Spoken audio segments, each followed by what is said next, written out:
안녕하세요. 친절한 영아쌤입니다. 얼마 전 초등학교 3학년인 첫째와 이야기를 나누다가 너는 학교에서 별명이 뭐야? 라고 물어봤더니 본인의 별명이 책벌레래요.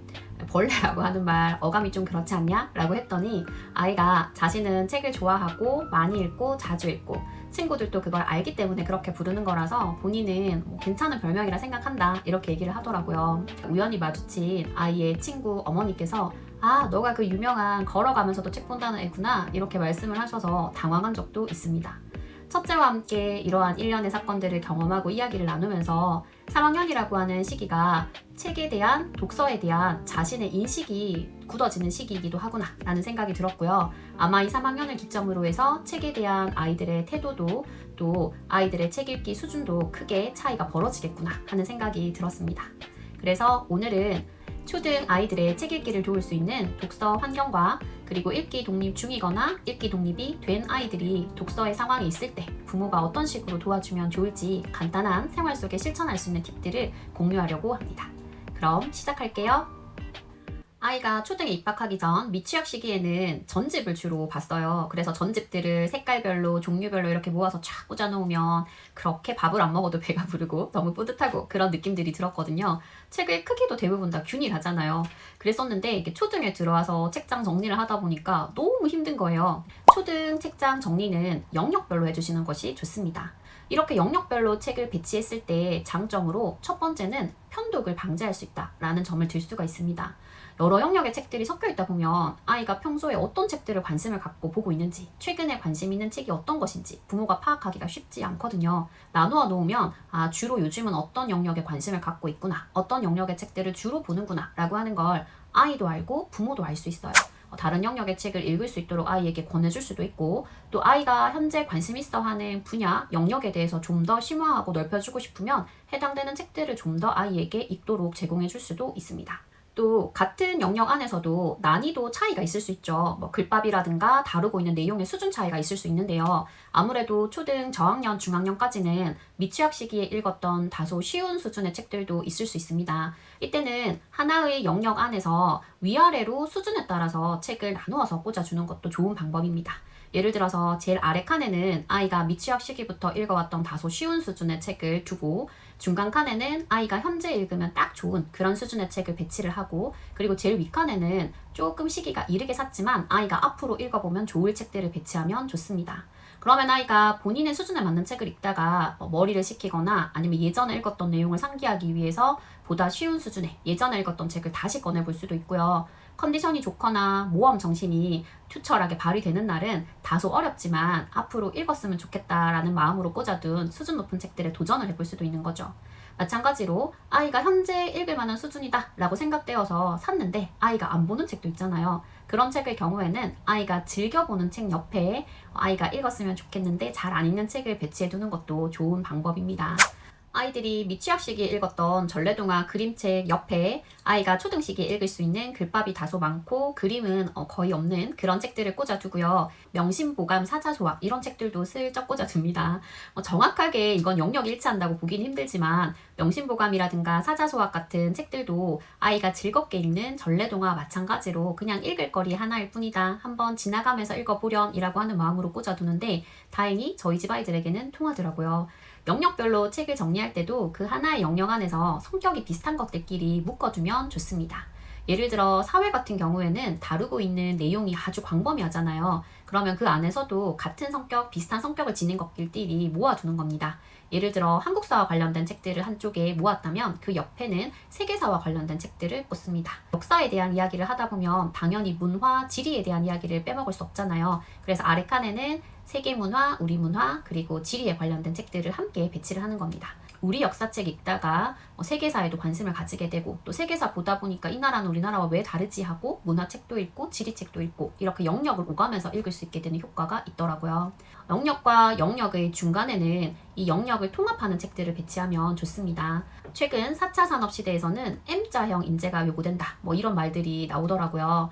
여러 분야에 걸쳐서 전문가의 버금가는 그러한 지식을 갖추는 인재를 요구한다고 해서 교과 통합, 영역 통합, 스팀 이런 여러 가지 교육적인 화두가 최근에 중요해지고 있는데요. 이걸 책장 배치를 통해서도 아이에게 쉽게 맛보게 할 수 있습니다. 예를 들어 사회와 과학 영역의 책 중간에는 정재승 박사님이 기획하신 인간탐구 보고서나 인류탐험 보고서처럼 인문학과 과학이 융합된 책들을 함께 두는 겁니다. 직업 동화의 경우에는 그 직업 자체에 대한 내용도 들어있지만 사회와 관련된 여러 가지 내용들도 들어가 있기 때문에 직업 동화라든가 위인전을 이런 사이에 두는 것도 좋은 영역 통합을 경험해 볼 수 있는 방법이 될 수 있습니다. 집안 곳곳에 책을 두면 아이가 보다 쉽게 책을 읽을 수 있다라고 하는 건 책 육아를 하시는 분이라면 누구나 공감할 만한, 아실 만한 내용입니다. 이때 각자 집의 공간의 특성에 따라서 이 책장 배치를 달리 하시면 또 효율적인 독서를 이끌 수 있어서 이 부분에 대한 이야기를 조금 해보도록 할게요.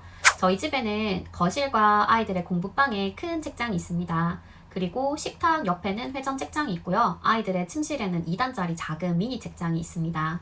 우선 거실과 공부방의 큰 책장에는 앞서 말씀드린 것처럼 영역별로 나누어서 책들을 체계화해서 분류를 했고요.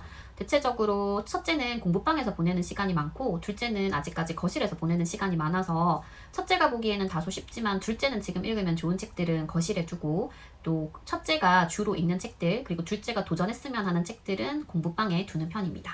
식탁 옆에는 회전 책장을 두었는데요. 저희 집에서는 간식은 반드시 식탁에 앉아서 먹도록 하거든요. 그래서 이 회전 책장에는 아이가 오며 가며 가볍게 읽으면 좋을 만한 신문이나 잡지류들을 꽂아 두었고요. 또 도서관에서 빌린 책들도 이 회전 책장에 꽂아 둡니다. 도서관에서 빌린 책들은 2주라고 하는 한정된 기간 동안 읽어야 하잖아요. 그래서 아이가 오며 가며 수시로 이 책들을 보고 기간 내에 읽어야 되는 책들이라고 생각을 하더라고요. 마지막으로 아이들 침실에는 2단짜리 작은 책장에 챕터별로 짧게 내용이 끊어지는 책들을 주로 둡니다. 그 이유가 잠자기 전에 여기 미니 책장에 있는 책들을 뽑아서 아이들이 주로 책을 보는데 제가 잠자리 독서로 어떠한 특정한 책을 읽어주는 경우가 아니라면 책을 읽다가 엄마가 불 끄자 라고 하면 아이가 불을 꺼야 되는데 스토리가 있는 책은 그렇게 딱 불을 끄기가 너무 힘들더라고요.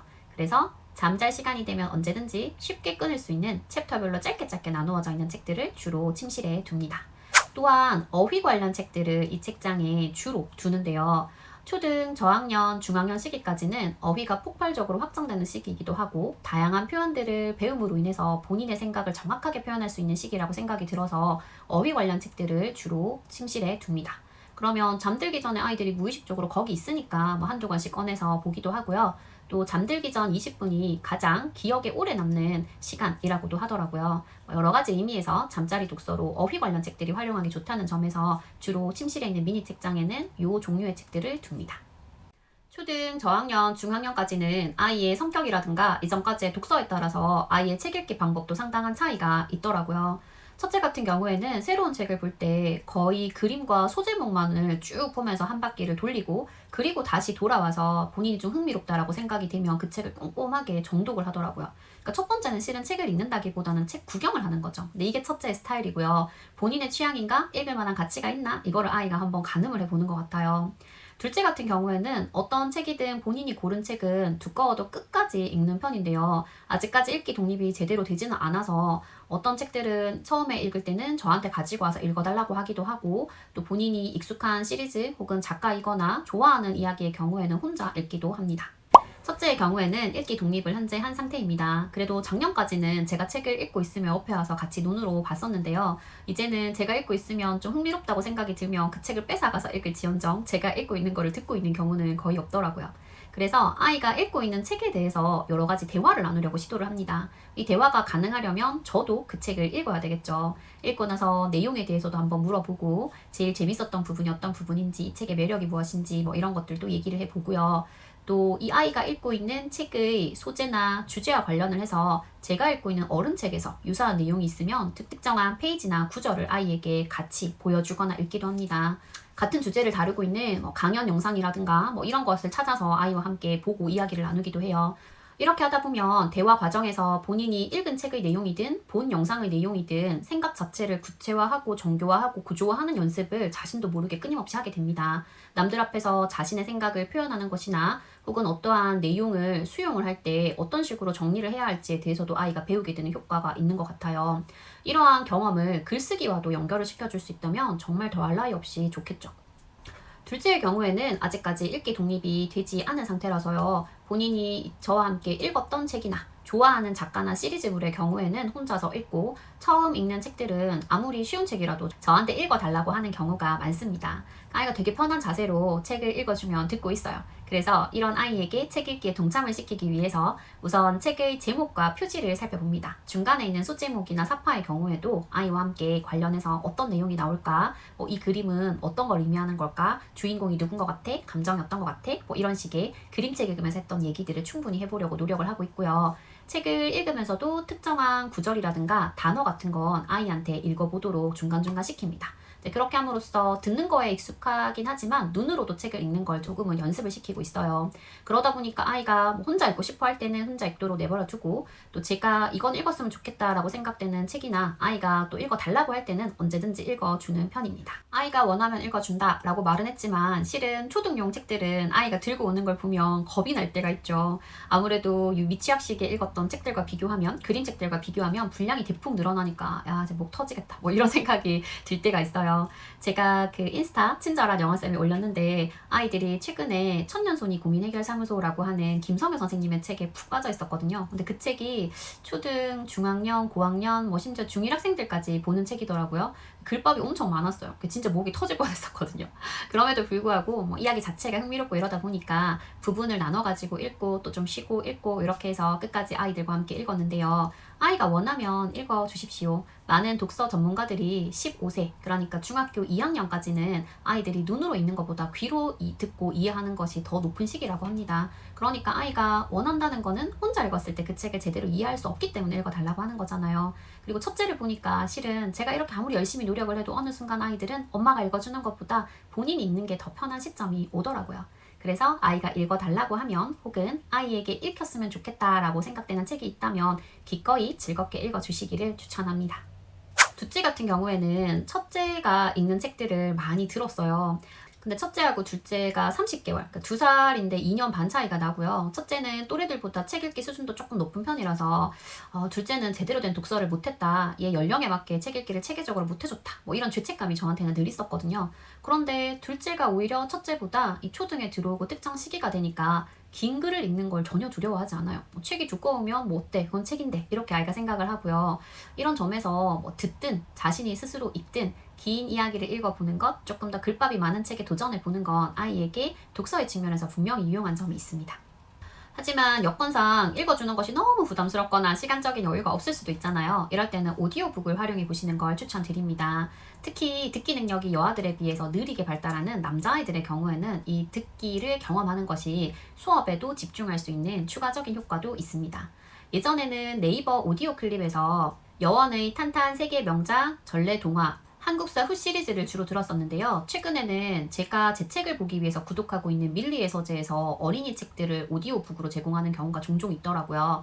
낭만강아지 봉봉 시리즈와 어린이를 위한 역사의 쓸모, 이런 책들을 오디오북으로 아침 식사할 때, 그리고 저녁에 목욕할 때, 차 타고 이동할 때 이렇게 짧게 들어야 되고 들을 수 있는 시간들을 활용을 해서 듣기를 했는데, 실제로 이렇게 듣고 나면 아이들이 종이책도 찾아서 보게 되는 효과가 있더라고요. 그 낭만강아지 봉봉 같은 경우에는 제가 아마 오디오북을 들려주지 않았다면 둘째가 저한테 가지고 와서 처음부터 읽어달라고 했을 것 같은데, 오디오북을 듣고 나서 읽어서 그런가 아이가 혼자서 끝까지 읽는 모습을 보였습니다.